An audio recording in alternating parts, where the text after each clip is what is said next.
Школа номер 6 – одна со старейших у областным цэнтры. Это так званая малафарматная вучебная установа, где новый вучебный год пачнуць усяго 280 вучняў розных классов. Самому будынку уже больше за 60 годов, але гэта зусім не значыць, што ўзровень атрымання ведаў тут нечым адрозніваецца ад больш сучасных вучебных установ.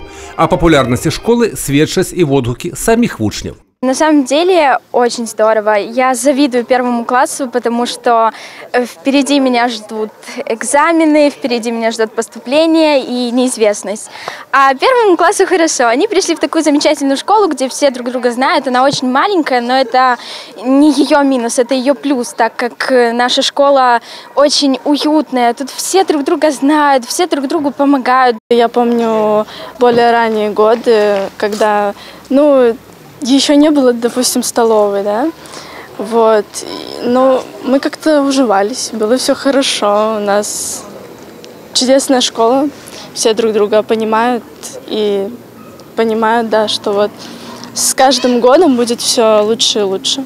Гэтая школа не толькі утульная для вучняў, педагогаў, яна ў нейкай меры і аўтэнтычная, гавораць тыя, хто тут вучыўся, вучыцца і працуе. І ў вучэбнай установы ёсць добрыя перспектывы ў далейшым развіцці. Все проекты инновационные, которые есть в нашей школе, они имеют продолжение. И мы их ищем для себя, такие, которых нет в других школах. Это тот же элемент методики Базарного, это дети, которые учатся за конторками. Уже по этому эксперименту у нас идут 3 школы, 3 класса.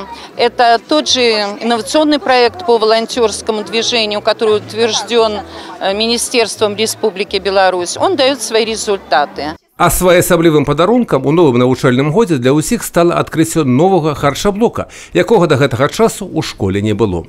Усё самае сучаснае і з магчымасцю трансфармацыі для іншых патрэб. Неабходную фінансавую дапамогу ў гэтым аказаў гарадскі выканаўчы камітэт. Александр Рагачук лічыць, што менавіта такія аб'екты адукацыі ў абласным цэнтры павінны быць захаваны і для наступных пакаленняў вучняў. Мы приняли концептуальное решение оставить эту школу как центр, по сути дела, культурной жизни этого района. Та работа, которая проведена, только лишь начальный этап.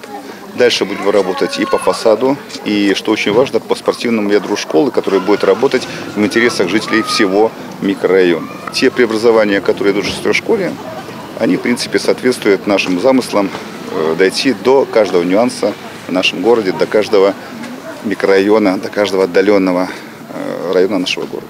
Юрий Печур, Роман Филютич, телерадиокомпания «Брест».